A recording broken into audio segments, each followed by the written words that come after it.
पिछले 4 हफ्तों से बिटकॉइन स्पॉट ETF में पॉजिटिव इनफ्लोज चल रहे थे, लेकिन पिछले हफ्ते टैरिफ की न्यूज़ के साथ 900 मिलियन के आउटफ्लोज हुए, जिससे बिटकॉइन का ये रिसेंट डंप आया। और वो भी जब बिटकॉइन अपने बुल रन के एंड पे है, जो कि इस साल अक्टूबर या नवंबर में एंड हो जाएगा। तो इस वीडियो में मैं यही बताऊंगा कि आगे क्या हो सकता है और मेरा ट्रेडिंग प्लान क्या है। और अब चलते हैं मेन वीडियो पे।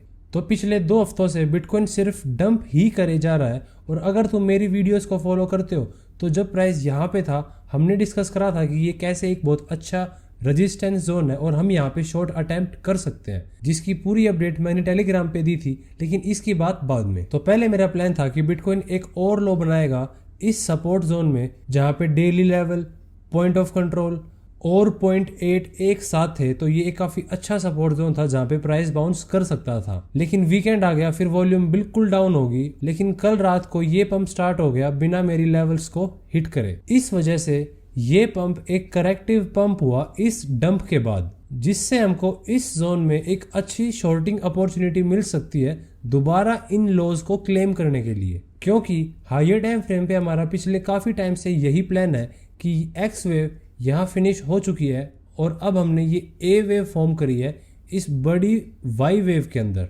जिसमें इस टाइम पे हम ये बी वेव फॉर्म कर रहे हैं, जिसके बाद हम एक इम्पल्सिव मूव डाउन कर सकते हैं इस वाई वेव को या इस सी वेव को कंप्लीट करने के लिए, और जिसका फायदा हम यहाँ पे शॉर्ट करके उठाएंगे। अब लोअर टाइम फ्रेम पे बात करते हैं कि हम कहाँ पे शॉर्ट अटेम्प्ट कर सकते हैं, क्योंकि ये प्राइस एक्शन बिल्कुल भी इम्पल्सिव प्राइस एक्शन तो नहीं है। तो हमको पता है कि प्रोबेबिलिटीज ज्यादा है कि प्राइस यहाँ से डंप कर सकता है। तो सबसे पहले हम फिब रिट्रेसमेंट देखते हैं, और जहाँ पे हम देख सकते हैं कि इस टाइम पे 0.382 एक अच्छा रेजिस्टेंस की तरह बिहेव कर रहा है, और 0.236 को भी लोअर टाइम फ्रेम पे बिल्कुल अच्छे से रिस्पेक्ट करा था, जिससे हमको पता लगता है कि ये जितनी भी फिब लेवल्स हैं बिटकॉइन इन सब रिस्पेक्ट कर रहा है और आगे भी करेगा। और क्योंकि हमको पता है कि प्राइस यहाँ से डंप कर सकता है और हमारा मेन बायस शॉर्टिंग की साइड है, तो हम इन फिब लेवल्स पे शॉर्ट अटेम्प्ट कर सकते हैं। लेकिन मेरे को नहीं लगता कि प्राइस 0.618 से ऊपर जाएगा, क्योंकि हमारा मेन जोन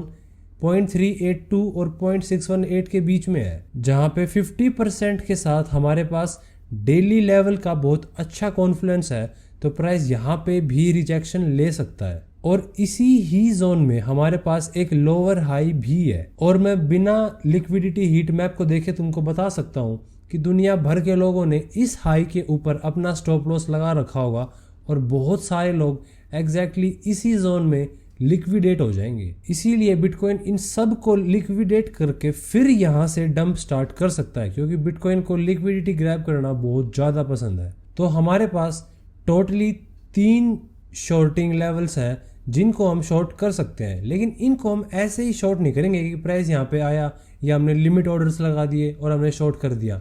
नहीं, अगर प्राइस एक्शन वीक लगता है जब भी हम यहाँ पे शॉर्ट अटेम्प्ट कर सकते हैं। और ये हमको पता लगेगा कि अगर प्राइस यहाँ से थोड़ा सा करेक्शन करता है और फिर पंप करता है लोअर वॉल्यूम के साथ, फिर हम इन लेवल्स पे शॉर्ट अटेम्प्ट कर सकते हैं। लेकिन अगर प्राइस यहीं से एकदम पंप करता है, फिर हमको कोई ट्रेड नहीं लेनी है। लेकिन इस पंप के बाद भी प्लान सेम रहेगा, एक पंप, फिर थोड़ी सी करेक्शन, फिर लोअर वॉल्यूम के साथ दोबारा पंप, और उसको हम शॉर्ट कर सकते हैं, क्योंकि फिर ये एक करेक्टिव ABC या WXY फॉर्म हो जाएगा और इस जोन में प्राइस रिजेक्ट कर सकता है। और इन ट्रेड्स की लाइव अपडेट के लिए डिस्क्रिप्शन में टेलीग्राम का लिंक है, वहां मैसेज डाल देना, मैं तुमको ऐड कर दूंगा। वहां मैं रेगुलरली ऐसे ही ट्रेडिंग सेटअप शेयर करता हूं जो मैं खुद भी ट्रेड करता हूं। So thank you so much for joining today, and I will see you in the next one.